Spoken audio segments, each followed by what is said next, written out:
C programming ভাষার 6টি অংশ। সি প্রোগ্রামিং ভাষার 6টি অংশ। First, documentation section. Documentation section C প্রোগ্রামের প্রথম অংশ ডকুমেন্টেশন সেকশন। এই সেকশনের কাজ প্রোগ্রামিং ভাষায় কমেন্ট বা মন্তব্য লেখা হয়।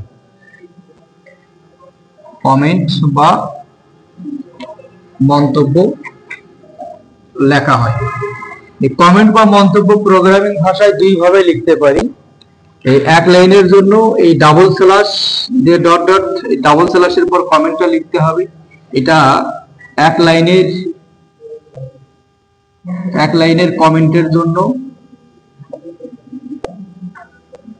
আর একাধিক লাইনের কমেন্টের জন্য এই স্ল্যাশ দিয়ে স্টার, এরপর ডট ডট দিয়ে স্টার দিয়ে স্ল্যাশটা দিতে হবে। এই স্ল্যাশ দিয়ে স্টার এবং স্টার দিয়ে স্ল্যাশের মাঝে কমেন্টটা লিখতে হবে। যখন একাধিক লাইনের কমেন্ট লিখবো তখন এই যে এটা ব্যবহার করতে হবে।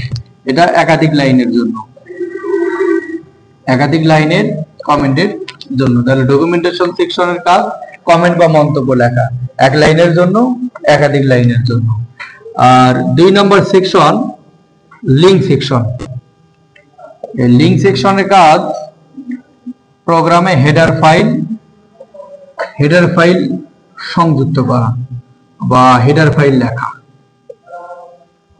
হেডার ফাইল সংযুক্ত করে বা হেডার ফাইল লাগে। এই সেকশনটা বাধ্যতামূলক।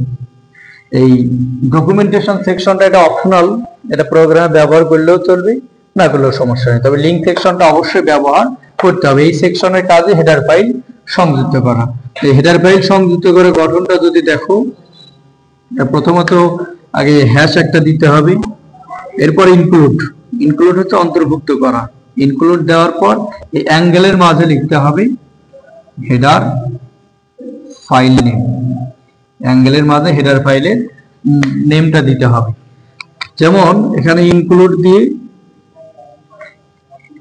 হেডার ফাইল কি, যে সকল ফাইলে বর্ধিত নামে বা নামের শেষে .h থাকে তাদেরকে বলা হয় হেডার ফাইল। stdio.h, এরপর math.h, conio.h, এই হেডার ফাইলগুলো এখানে লিখতে হবে। কমন হেডার ফাইল stdio.h, এছাড়াও হতে পারে math.h। এই হেডার ফাইলগুলো ব্যবহার হবে, এটা ডিপেন্ড করবে ফাংশনের উপর। প্রোগ্রামে যদি প্রিন্ট স্ক্যান ফাংশন ব্যবহার করে হেডার ফাইল লিখবো stdio.h। প্রোগ্রামে যদি পাও বা sqrt ফাংশন ব্যবহার করি লিখবো math.h। এছাড়া বাকি হেডার ফাইলগুলো প্রোগ্রামে ফাংশনের উপর ডিপেন্ড করে ব্যবহার করতে হবে। এই 2 নম্বর সেকশনটা অবশ্যই লাগবে, এটা বাধ্যতামূলক অংশ। এরপর 3 নম্বর ডেফিনেশন সেকশন। 3 নম্বর সেকশন ডেফিনেশন সেকশন। এই সেকশনের কাজ ধ্রুবক লেখা, কনস্ট্যান্ট বা ধ্রুবক লিখতে হয়।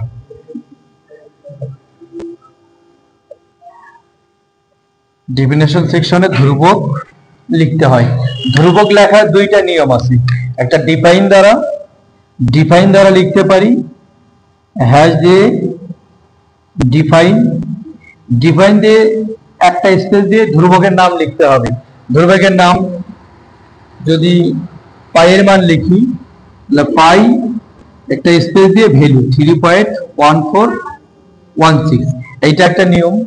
আর দ্বিতীয়ত কনস্ট কিওয়ার্ড দ্বারা লিখতে পারি। কনস্ট কিওয়ার্ড দ্বারা CONST, কনস্ট্যান্টের সংক্ষিপ্ত রূপ কনস্ট। এই কিওয়ার্ড দিয়ে লিখতে হলে আগে কনস্ট কিওয়ার্ডটা লিখতে হবে, এরপরে এক স্পেস দিয়ে এই ধ্রুবকের ডাটা টাইপটা লিখতে হবে। আমরা যদি পাইয়ের মানে লিখি, পাইয়ের মানটা কি ভগ্নাংশ মান না, তাহলে ভগ্নাংশের জন্য ডাটা টাইপ লিখবো ফ্লোট, একটা স্পেস দিয়ে লিখবো ফ্লোট। এরপর একটা স্পেস দিয়ে কনস্ট্যান্টের নেম পাই লিখলে পাই, এরপর ইকুয়াল যে কনস্ট্যান্টের ভ্যালু 3.1416। তবে এই পাই কনস্ট্যান্টের নেম এবং ভ্যালুর মাঝে যখন ইকুয়াল ব্যবহার করব তখন অবশ্যই সেমিকোলন দিতে হবে। কনস্ট দিয়ে লিখলে এই ইকুয়াল এর পর ভ্যালুর পর সেমিকোলন দিতে হবে। আর ডিফাইন দিয়ে লিখলে এই কনস্ট্যান্টের নেম এবং ভ্যালুর মাঝে ফাঁকা দিলে শেষে সেমিকোলন ব্যবহার করা যাবে না। তবে এই দুটোর মাঝে যখন আমরা ইকুয়াল ব্যবহার করব তখন অবশ্যই সেমিকোলন শেষে ব্যবহার করতে হবে। যেমন আরেকটা উদাহরণ যদি দেখাই, হ্যাশ ডিফাইন এক্স এর মান। এক্স এর মান আমরা যে কোনো মান নিতে পারি, সেটা পূর্ণ সংখ্যাও নিতে পারি, ভগ্নাংশ নিতে পারি। ধরে নিলাম এক্স এর মান 20।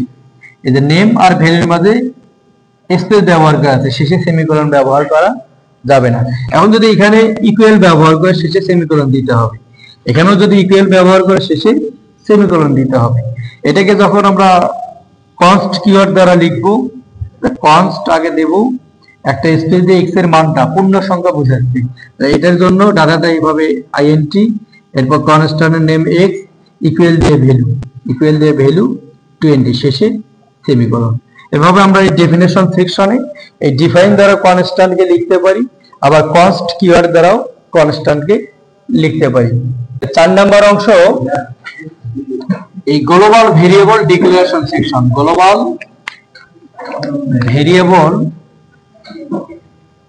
Variable declaration section. এই গ্লোবাল হচ্ছে সার্বজনীন, ভেরিয়েবল হচ্ছে চলক, ডিক্লারেশন ঘোষণা, সেকশন হচ্ছে অংশ। তাহলে গ্লোবাল ভেরিয়েবল ডিক্লারেশন সেকশন এটা সার্বজনীন চলক ঘোষণা করা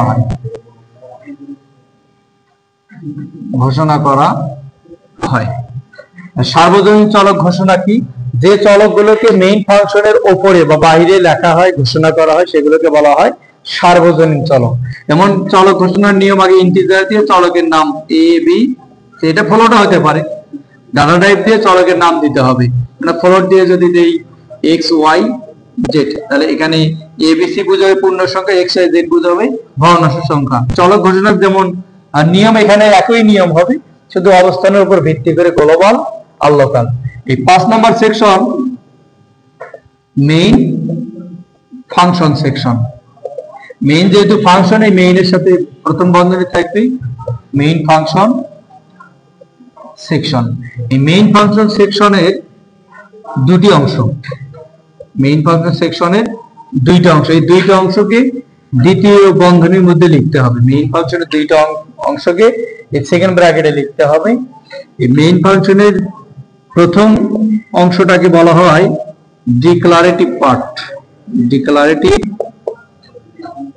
পার্ট, এটা ঘোষণা অংশ। আর 2 নম্বর সেকশন এক্সিকিউটেবল পার্ট বা এটা নির্বাহ অংশ। এটা ঘোষণা অংশ, এটা নির্বাহ অংশ। দেখো মেইন ফাংশনের উপরেও ঘোষণা অংশ আছে, ডিক্লারেটিভ সেকশন ঘোষণা অংশ, মেইন ফাংশনের ভেতরেও ঘোষণা অংশ। এই ঘোষণা অংশটা মূলত চলক ঘোষণা।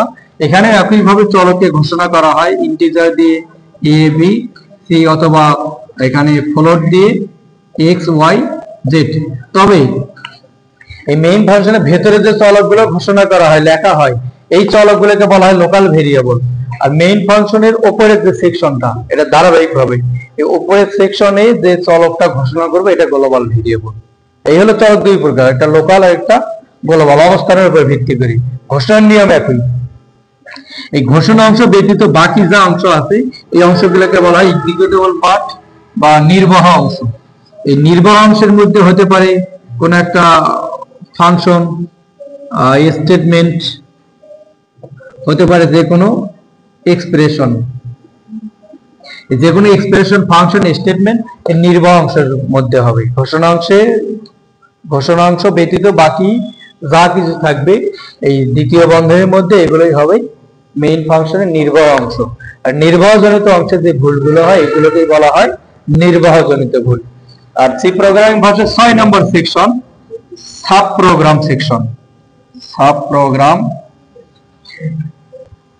সেকশন। এই সাব প্রোগ্রাম সেকশনে ইউজার ডিফাইন ফাংশন ব্যবহার করা হয়। ইউজার ডিফাইন ফাংশন ব্যবহার করা হয় বা লেখা হয়। এই সাব প্রোগ্রাম সেকশনটাও অপশনাল অংশ, এটা ব্যবহার করলেও চলবে, না করলেও সমস্যা নেই। তবে কোনো কোনো রাইটার বইয়ে সাব প্রোগ্রাম সেকশন মেইন ফাংশনের উপরেও লেখা যাবে, আবার নিচেও লেখা যাবে। এই সাব প্রোগ্রাম সেকশন কি? ইউজার ডিফাইন ফাংশন এখানে লেখা হয়। ইউজার ডিফাইন ফাংশন হচ্ছে যে ফাংশনগুলো ব্যবহারকারী চাইলে প্রোগ্রামে ব্যবহার করতেও পারে, না করলেও কোনো সমস্যা নেই। এটা অপশনাল অংশ, এটা আমরা ব্যবহার করব না। এই 6টা সেকশন, যদিও প্রোগ্রামিং ভাষার 6টা সেকশন দেখাইলাম, এই 6টা সেকশন এমসিকিউ এর জন্য মনে রাখবো। আর প্রোগ্রাম করার ক্ষেত্রে বাধ্যতামূলক সেকশন 2 নম্বর সেকশন, লিঙ্ক সেকশনটা যেটাতে হেডার ফাইল লেখা হয় ওইটা ব্যবহার করব। আর এই যে মেইন ফাংশন সেকশন, এই 2টা সেকশন ব্যবহার করব। আর বাকি 4টা অপশনাল, এগুলো ব্যবহার করলেও চলবে, না করলেও কোনো সমস্যা নেই। আমরা প্রোগ্রাম করব লিঙ্ক সেকশন দিয়ে এবং মেইন ফাংশন দিয়ে। এই হলো সেই প্রোগ্রামিং ভাষার 6টি অংশ।